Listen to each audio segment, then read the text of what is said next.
The mighty god Baldur is a god of radiant radiance and supreme goodness. The very personification of light, beauty, innocence, and joy, he stands as a pillar of hope and love in the Norse pantheon. As god of light, he radiates an immaculate illumination that reaches every corner of the 9 worlds. As lord of joy, every word of the god was a song of jubilation, every gesture a flash of rejoicing. Baldur is also a god of innocence. There is no malice nor deceit in him, only the most absolute purity. His heart is as transparent as the clearest water, as flawless as the purest crystal. The story tells that the powerful god of light was born of the union of the powerful Odin, the main god of the Norse pantheon, and the gentle Frigg, goddess of love and motherhood. Baldur was a child of astonishing beauty, the light of his presence seeming to illuminate even the darkest corners of Asgard, the home of the gods. His eyes shone with an innate kindness, and his smile could melt even the hardest heart.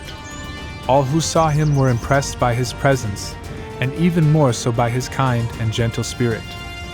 From the moment of his birth, the magnificent god demonstrated a distinctive character, coupled with a natural grace and kindness that touched all who knew him. He grew up to be a kind and generous god, full of wisdom and compassion, always ready to help and guide others. His caring nature and immense heart made him a beloved and respected figure among all the beings of the 9 worlds. Baldur was loved not only by his family but also by every creature, every element of nature, and every spirit. The elves rejoiced at his laughter, the Valkyries admired his nobility, the dwarves respected his wisdom, and even the giants, despite being natural enemies of the gods, could not help but respect him. His presence was like a ray of sunshine that brought joy and light to all those around him. As the fulgurant god grew, his beauty did not diminish but seemed to increase. Each day he was more radiant, his smile more luminous, his heart more kind.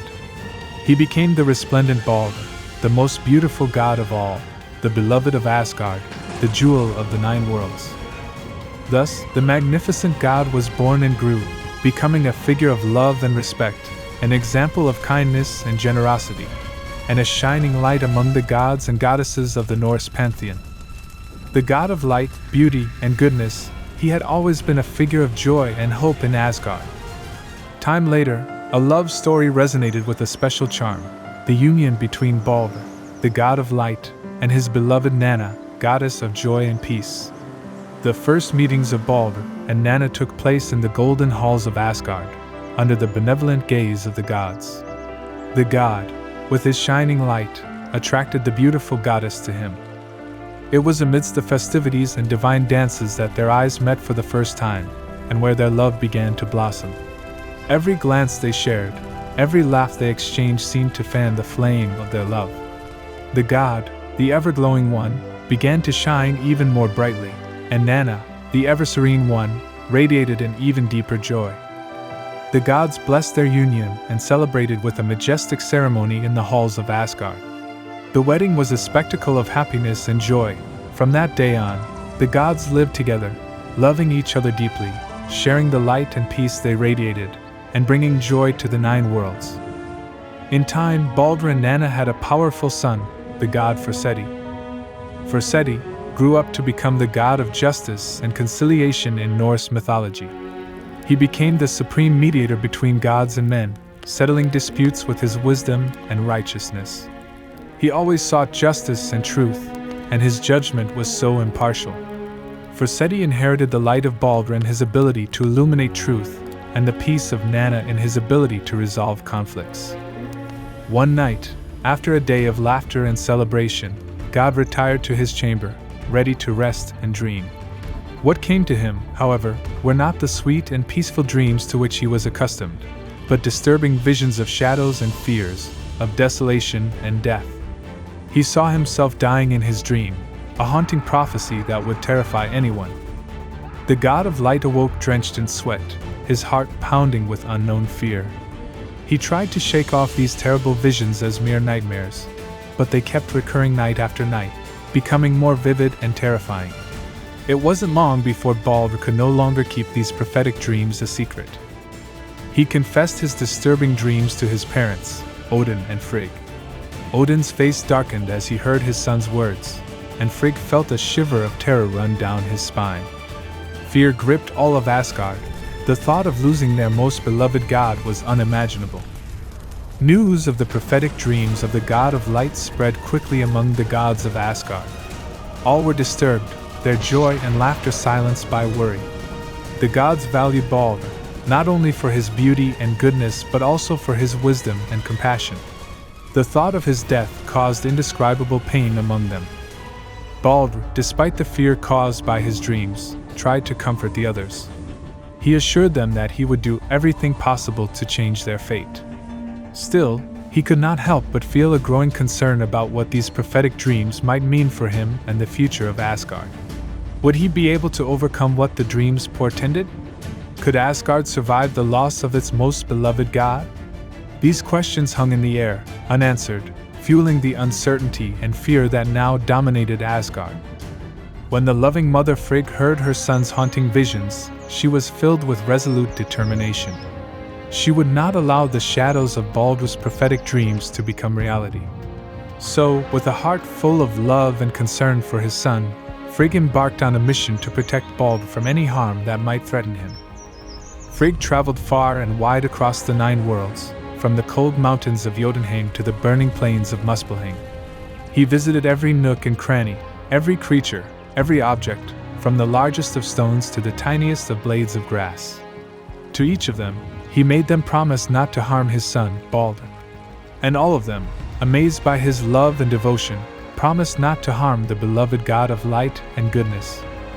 The stones promised not to hit him, the fire swore not to burn him, the water promised not to drown him, and the wind promised not to sweep him away. Even the giants, natural enemies of the gods, promised not to harm him. Such was the love and respect Baldur inspired. However, in his vast quest, Frigg overlooked one small plant, the mistletoe. Compared to huge mountains, endless oceans, and mighty creatures, the mistletoe seemed young and insignificant. So Frigg, in his anxiety and haste, decided not to disturb the little plant to obtain his promise. Once Frigg returned to Asgard, he rejoiced to tell the other gods about the promises he had obtained. The worry that had darkened the faces of the gods was replaced by hope and relief. All celebrated the protection of the god of goodness, oblivious to the omission Frigg had committed. Meanwhile, the mistletoe, young and ignored, continued to grow on the edge of the world, unaware of the importance it would have on the future of Asgard and Baldur, the beloved god of light and goodness. With the promises of all things living and inert in the 9 worlds, the god became invulnerable.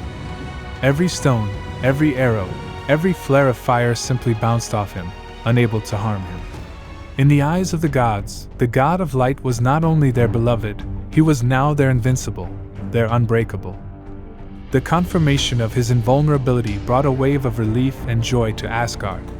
The gods were once again laughing, celebrating, and joyful. The worry that had been weighing on them had dissipated. Baldur was safe, and with him, their happiness. To celebrate this victory over the prophecy, the gods devised a game. They began throwing all sorts of objects and weapons at the god, only to see them bounce harmlessly away. Stones, arrows, even Thor's lightning bolts, all simply deflected off Baldur, falling to the ground, unable to harm him. The scene was impressive. Baldur, standing in the middle of the assembly of gods, smiling as all sorts of objects and weapons bounced off him. All around him, the gods were laughing and clapping, their faces bright with glee. It was a spectacle of invincibility, a testament to a mother's love and the union of the gods. The gods competed with each other to see who could throw the most dangerous object, only to see it bounce harmlessly off Baldur. It became a favorite pastime, a source of laughter and delight. The gods' prophetic dreams seemed to be just that, dreams. And though everyone was happy somewhere, hidden and forgotten, the mistletoe continued to grow, without the promise that all other things in the universe had made. And with it grew the only threat to Baldur's invulnerability. But for now, Asgard laughed, confident and joyful, not knowing what the future held for them. Amidst the joy and laughter, one face remained dark. Loki, the trickster, watched with a sly smile as the gods played and celebrated. He knew of Frigg's omission, knew the secret the others did not. The mistletoe, forgotten and despised, had not made the promise not to harm the boy. Loki, ever in search of chaos and destruction, saw in this an opportunity to sow discord among the gods. He turned to Hother, Baldur's blind brother, who remained on the sidelines, unable to participate in the games due to his lack of sight. "Hother," began Loki, in a voice full of false compassion, "why do you stand on the sidelines while the others enjoy themselves? Do you not wish to join them and enjoy the invulnerability of your beloved brother?" The god replied grimly, "I would like to join them, but as you well know, I am blind and fear hurting someone with my lack of aim." Sly Loki smiled, hiding his malice under a mask of kindness. "Fear not, I can help you. I will give you an object to throw and I will guide your hand. That way, you too can join in the fun." Confused but thrilled by the offer, Hother accepted. Loki then handed him a small wooden dart. What the god didn't know was that this splinter was made of mistletoe, the only thing that could harm Baldur. Guided by Loki, Hother threw the mistletoe dart. It crossed the air with deadly accuracy and struck Baldur in the chest. Unlike all the other objects, unfortunately, this one did not bounce back. Instead, it pierced his skin and mortally wounded him. The gleam in the god's eyes faded as he fell to the ground. The gods watched in horror, their laughter dying on their lips. Baldur, their beloved, their invincible, lay dead at their feet. And so, in an instant, rejoicing turned to lamentation. The place of laughter and joy became one of sorrow and sadness. The god of beauty was dead, and with him died the joy of the gods. Loki had committed the greatest of betrayals, and with it, his fate was sealed. The relationship between Loki and the other gods changed radically that day, marking a turning point that would lead to even darker events in Asgard's future. Asgard was filled with mourning after Baldur's death. The shining fortress of the gods seemed darker, the air heavier. But even amid the desolation, the gods refused to give up. There was a glimmer of hope, a path that would perhaps allow them to bring the god back from the dead. It was said that, according to the ancient laws of the gods, it was known that a soul could be rescued from the underworld if all things in the 9 worlds mourned his departure. Since Baldur was loved by all, the gods had hopes of seeing the god again within the walls of Asgard. Thus, they immediately sent hundreds of messengers throughout the universe, asking everyone to mourn for the sun god. From the far reaches of Asgard to the frozen lands of Jotunheim, from the luminous elves to the smallest creatures, all wept for the magnificent god. Each drop of weeping was a tribute to his goodness and beauty, a plea to be allowed to return to life. All seemed to be going well until the messengers arrived at a cave where a giantess named Thok lived. Cold and indifferent, this one refused to weep for the fulgurant god. "Let Hel keep what he has," she said, rejecting the god's plea. With these words, the god's hope vanished. The god could not be rescued from the underworld. The joy and beauty he had brought to the world would remain in the realm of the dead. In the end, some believed that the giantess Thok was Loki, disguised to sabotage the rescue of the godhead. If this was true, he had not only been responsible for Baldur's death but had also ensured his permanence in the underworld. The day of the shining god's funeral came, and with it, an overwhelming grief enveloped everyone in Asgard. Sadness filled the air, heavy as a blanket covering everything in its path.